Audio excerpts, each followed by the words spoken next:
Alrighty folks, we've just got a great new delivery of Fender Custom Shop guitars, and I have the wonderful task of showing these ones off to you. I am not mad about this. So the selection I've got here today includes 4 Strats of varying vintage, starting with this lovely limited edition Fat 50s Strat, a 1957 Hardtail Strat in NOS spec, a limited edition 60s Strat with a Texas special pickups, and a 63 Strat from the Time Machine series. And then we've also got a limited edition 1960 Telecaster and this spectacular 1962 Jazzmaster, also from the Custom Shop Time Machine collection. As with the other guitars in the Time Machine series, we've got a heap of period correct features and a couple of concessions to modernity as well. Probably the biggest one to note with this is it's got the RSD bridge, which is probably the best thing to happen to offsets from the Custom Shop. It offers complete buzz-free operation and increased sustain, which is essential. We've also got a slightly flatter fretboard radius with a 9.5-inch board on this one.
So up next we've got this gorgeous Fat 50s Strat. There's a couple of features that really stand out to me. It's got a 1954 soft V neck profile, which is both chunky and comfortable in the hand. We've got the jumbo frets, which make bending a breeze, and it's also got a heavy relic on the neck and also on the back of the guitar, which is very, very tasty. If you're like me, the first thing you thought when you looked at this guitar was, man, that looks a lot like Brownie. Which is, of course, Eric Clapton's first famous Strat, which he used on the Derek and the Dominoes record. I'm a massive fan of that kind of era of his playing, and also guys like Jerry Garcia from the Grateful Dead, who used a 57 Strat throughout the Europe 72 tour, which is kind of like the high watermark. I'm going to run through some of these tones because this thing just nails it.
Moving right along, we've got this eye-catching Daphne Blue Strat. This one was actually the 2020 Winter NAMM limited edition model. So this one's got a couple of really cool features. It's based on a 1960 Stratocaster. It's got an oval C-shaped neck, which is pretty typical of your early 60s necks. A little bit chunkier before they started to get really skinny, and certainly as you get up the top end, it's definitely got a little bit more heft, which is super comfortable. It's also got arguably the most popular, highest selling Custom Shop pickup set of all time, the Texas Specials. That gives it heaps of bite and growl as you dig in when you play. And lastly, it's finished in this gorgeous Relic finish in faded Daphne Blue, which is by far the prettiest of all of the blues. And now I think I might play some of the blues.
Up next, we've got another gorgeous Daphne Blue Strat. This one is a little bit different though. This one is a hardtail, which means that it doesn't have the traditional tremolo system that a Stratocaster has. The strings go through the body, gives it heaps of resonance, and is a really nice halfway point between a Telecaster and a Stratocaster. The other thing you might notice is this one is in new old stock trim, which basically means Fender have not relicked or aged any part of this guitar. It is as if you walked into a guitar store in 1956 and said, hey, I'm feeling fancy, I want a custom color Strat and I don't want a trem and I'm gonna give you money. And then you gave them the money and they took that. And then in 1957, they called you up and said, hey, I've got a guitar for you. And you open the case and this was in it. This is new old stock and it's about as cool as it gets. I'm gonna play some funky stuff.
Oh baby, it's Tele time. And I'm very excited because I am very much a Telecaster guy and I really love this Telecaster.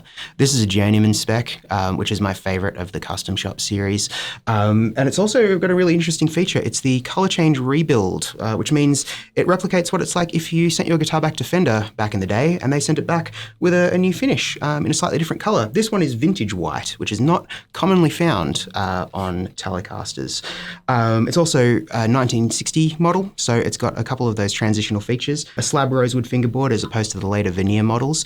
You've got 58 style hand-wound bridge and neck pickups, and that classic oval C-shaped neck, a little bit chunky up here, nice and slimmed down by the headstock. If you couldn't tell by my regional accent and my hat that loves fishing, I'm really into country music, so I'm going to take this Tele for a spin the only way I know how.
Normally at this point I would say we've saved the best for last, but let's face it, they're custom shops, they're all the best. But in this case, we've saved one till the end, which I really like. I think this is a fantastic example of what a custom shop guitar should be. This one is modeled after a 1963 Stratocaster. It's in the Journeyman trim, but this one also has the color change rebuild variant.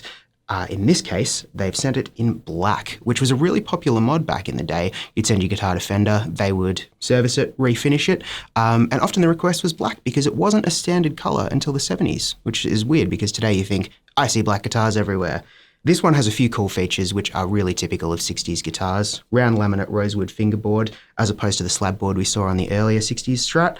It's got a 1963 neck profile, so it's really chunky most of the way up.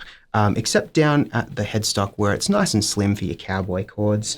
And then it's also got the fat 60s pickup, so it kind of takes that really glassy, surfy early 60s Strat sound and dials it up with a little bit more low end and punch.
Oh man, what an afternoon. I've had a really good time playing these guitars today and really getting to find out some of the amazing sounds that you can make with them. But my day is not over. I'm about to pack these puppies up and they are actually going to get shipped to our brand new store in Chapel Street, Windsor. So if you'd like to come and check them out, you are welcome to pop in and shred to your heart's content. Mercifully, that's it from me today. Thank you so much for tuning in, and I'll catch you guys next time.